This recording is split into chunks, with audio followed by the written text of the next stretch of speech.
Is Mufasa the Lion King the prequel that no one asked for, or the prequel we deserve? Let's talk about it now.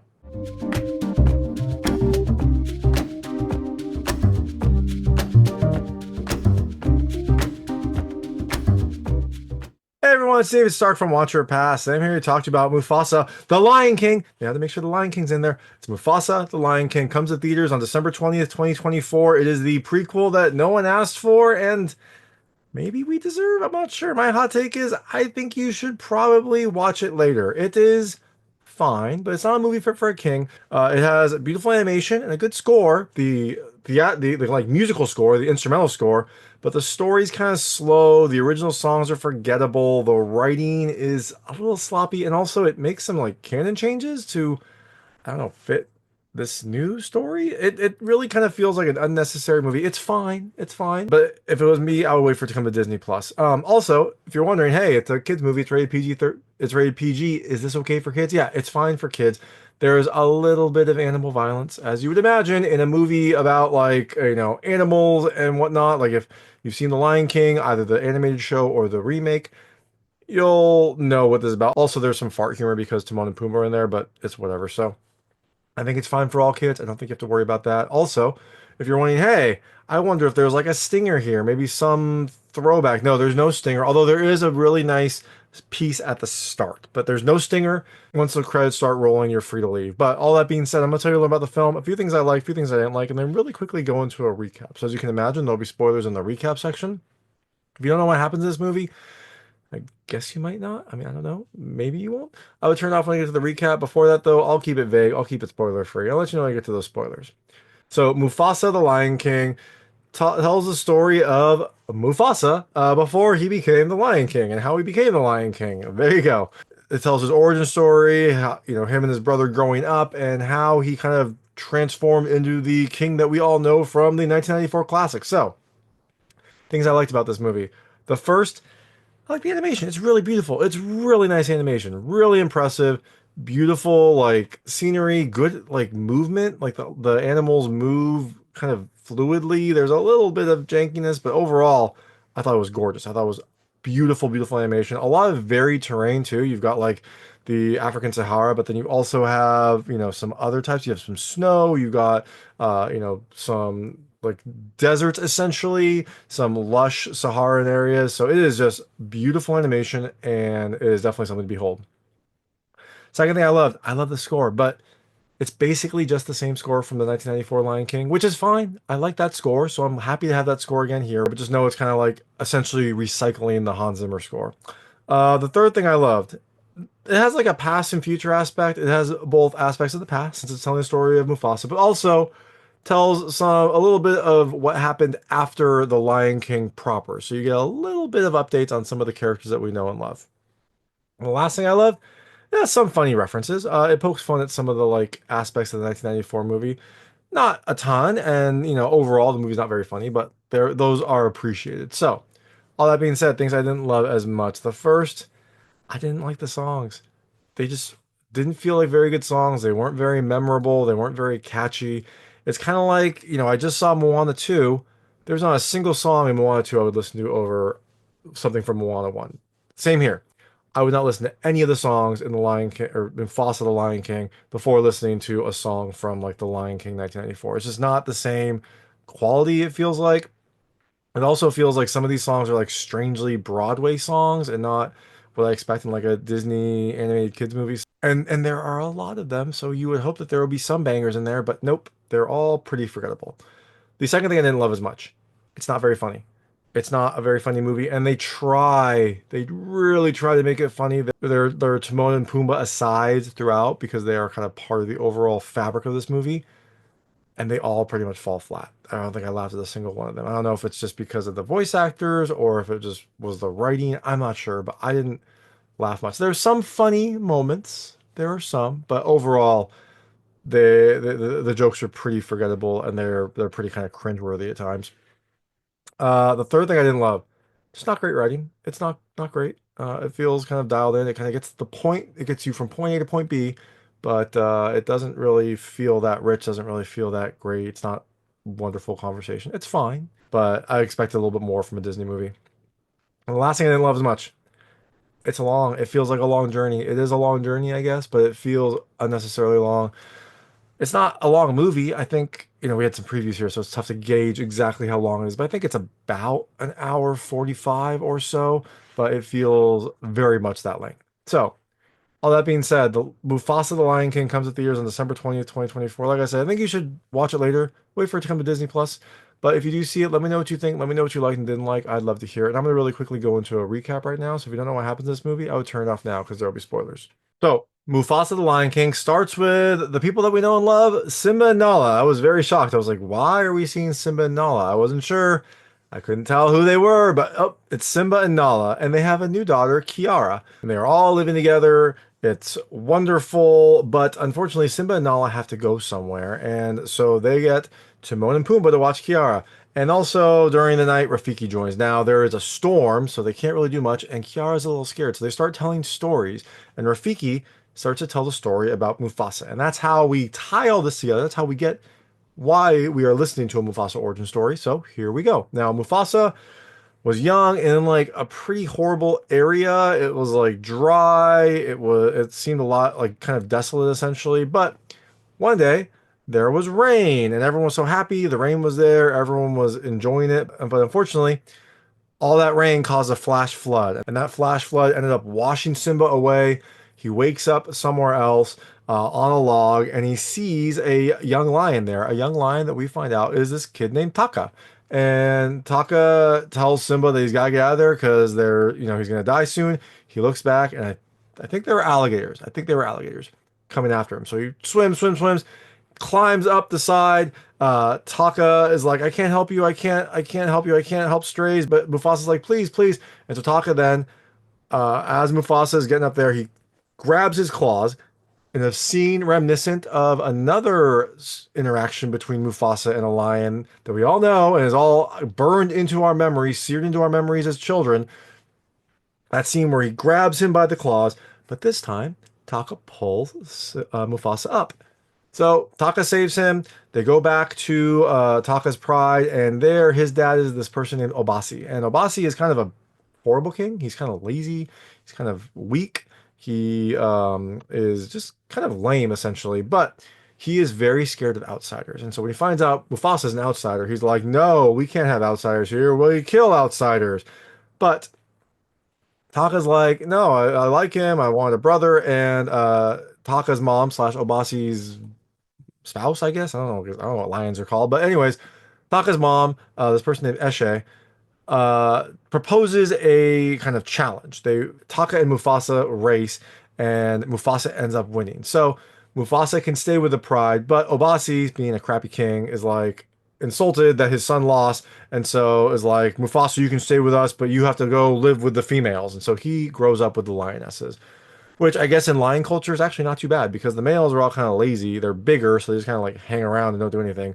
The females actually go out and hunt and they kind of do cool stuff. And so Mufasa learns how to hunt, learns how to like use his senses, learns how to be like a sleek fighter, whereas Taka just kind of like hangs around. Now Taka and Mufasa grow up together. They become really good friends and become brothers essentially. They call themselves brothers. And I was like, that's nice, but like, look, if I'm Mufasa and I just end up here, wouldn't you want to be like, hey, I'm just gonna follow this river and take me back to where my family is?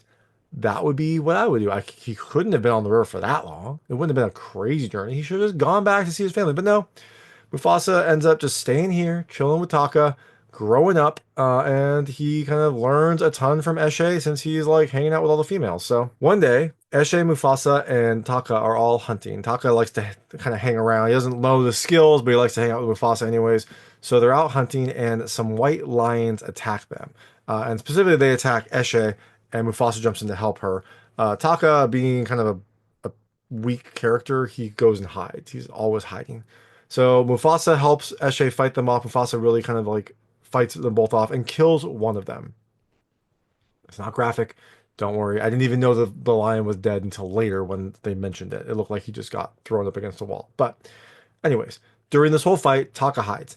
Now, after this fight, Eshe and Mufasa go back with Taka, and Obasi thanks Mufasa, and this kind of makes Taka jealous, but Obasi also is like, complaining to Taka, like, you can't let them know that you hid, like, you have to hide that part, you have to, like, say that you were brave, essentially trying to, like, prop Taka up as, like, a false king, essentially. Well, not a false king, but, like, make him be braver than he actually is, because Taka's kind of weak. But Mufasa, because he has all the senses, he's learned how to hone his senses, he tells Obasi, like, you have to prepare, like, they're coming, and he sniffs the air and gets the scent of all the other outsiders coming, and so he knows that there's a pride of outsiders coming to take them out. And they send a scout out. The scout comes back. They are led by this powerful king named Kiros. They're all like albino white lions, and so Kiros is this big, strong lion. He's been taking out various prides throughout, and now he's coming for Obasi's. So Obasi sends Taka away because he wants to preserve his bloodline and sends Mufasa out to help him. So they run. They run for a while, and eventually they meet another lioness named Sarabi. And Sarabi is from another pride. They all got decimated. She got separated, and so now she's looking for them. But Taka and Mufasa are the first ones that she's seen. Sarabi has a bird we might know named Zazu, our favorite Zazu friend. He is there as well now. They start wandering together, and eventually they meet this monkey named Rafiki, who is also thrown out from his monkey tribe. So he decides to go with them. And Rafiki knows about this place called Malele, which is this mythical place that Mufasa's parents talked about. It seems to be kind of like essentially the promised land. It's this wonderful place that's full of life and full of water and full of plants. And no one knows where it is, but Rafiki does. So they decide to follow Rafiki. They all go to Malele. But while they're doing this, they're being hunted by outsiders. Kiros is angry that his son was killed and wants revenge. And I guess think he also wants to like kill all the other prides in the area, so he controls everything that the sun touches. You might remember that line from The Lion King. Well, they reuse it here. Lots of stuff that they reuse to let you know that this is part of the Lion King. Remember, Lion King, Mufasa, Lion King. So Mufasa, Taka, Sarabi, Zazu, and Rafiki are all moving along, and they are still being pursued by the outsiders. And throughout this, Mufasa shows that he's like a capable leader. He's smart. He knows kind of what to do. He can use his senses. He is kind of calm. But even though he's got all this, eventually they do get attacked by outsiders. But this time, Sarabi thinks of a way to stop them. They are attacked by outsiders. Sarabi uses a like beehive to cause an elephant group, I don't know what a group of elephants is called, to stampede. This disrupts the outsiders, breaks down some of the bridges that they were using to get over. But during all the chaos, Sarabi gets kind of like hit by an elephant and passes out. And Mufasa goes and drags her under a rock and like holds her and saves her. And throughout all this, he says something like, I got you, I got you. So Sarabi's unconscious. Eventually she comes through, and when this happens, Rafiki's like, he saved you, and Sarabi's like, who did? And Mufasa, before anyone can say anything, is like, Taka did, because Taka likes her. And Mufasa was sent to protect Taka. He like loves him like a brother, and so he tries to prop up Taka so that Taka can be the one that saved her and get her attention. Now, eventually though, Sarabi figures out that it was actually Mufasa that saved her. Mufasa starts carrying Rafiki one day when the snow gets really low, and he's like, don't worry, I got you, I got you. And that apparently triggers a memory of her unconscious self hearing Mufasa saying, I got you, I got you. And so she's like, oh, it was Mufasa that saved me. And so she goes and confesses her love to him. He is at first like, no, no, I can't. But then he's like, yeah, maybe I can. And so then they start kind of like singing together. Seems like their romance is budding, and Taka sees this and gets mad. I mean, look, Taka, like, you kind of haven't done anything here. You didn't save her. You're awkward. No one likes you. Just get over it. But he gets mad about this. He goes and starts pouting, and eventually he falls down like a snowy hill and ends up right at the outsiders. And he decides, you know what I'm going to do? I'm going to betray all my friends so I can get the girl. I don't think it's going to work, Taka, but good luck. Let's try. Now, Taka agrees with the outsiders. Taka's like, oh my gosh, Mufasa betrayed me. I saved his life like 20 years ago when he was a kid. And now he like owes me this. And look at this. Look at what he did to me. So he's talking to Kiros, and Kiros is like mad at Mufasa for killing his son. Taka, for some reason, says like Mufasa caused his dad to die, which isn't true at all. I don't understand why he said that. That's a very big leap, but it does at least then make for a kind of like symbiotic friendship that Kiros and Taka eventually have. Kiros lost a son, Taka lost a dad. Maybe they can be family together, I guess. It was real weird that he said that because it wasn't Mufasa's fault that Taka's dad, I forget his name, he's terrible anyways, died. He was gonna die anyways because the outsiders were coming and he was weak. So I don't know. Why blame Mufasa? But anyways, that's what happens. Taka then agrees to help the outsiders, and so he kind of leads them back to his group. They don't attack here, they wait, but Taka like marks their path as they go. So they keep going, and eventually they get to Malele. And it's a pretty great place. You might remember it. It's basically where the Lion King was. It's wonderful. It's lush. There's all sorts of animals. There's cool rocks and things like that. But after they find this place, after they find this paradise, the outsiders come, and we find out that Taka betrayed his friends. Now, Mufasa's hurt by this, but he rallies the animals and is like, we all have to fight, we all have to work together. And they're like, how can we possibly beat these lions? He's like, there are so many of you, let's do this. And so they all start working together, they all start fighting. And Mufasa takes on Kiros. And Kiros is a better fighter. He's bigger, he's stronger, he's more experienced. But Mufasa has heart. Unfortunately, that's not enough. Eventually, they fall down into this like cave, I guess, and are fighting. And Kiros is eventually about to kill Mufasa with a killing blow. And Taka decides at this point, I'm going to be a hero. And he jumps in front, gets the blow, cuts his face. That's where he got the scar and saves Mufasa's life. But that's a different origin story than what Lion King canon was. I mean, I guess it makes for a better movie to have that. But in Lion King canon, apparently, Scar got his scar from a buffalo. Not here. Here he got it from Kiros, the albino king. So there we go. So now they all keep fighting. Taka helps with some of the fighting. And eventually there's an earthquake. Sure. And that causes some damage. It causes Pride Rock to become Pride Rock. A chunk of Pride Rock falls down and makes that cool like ramp thing that we all know and love.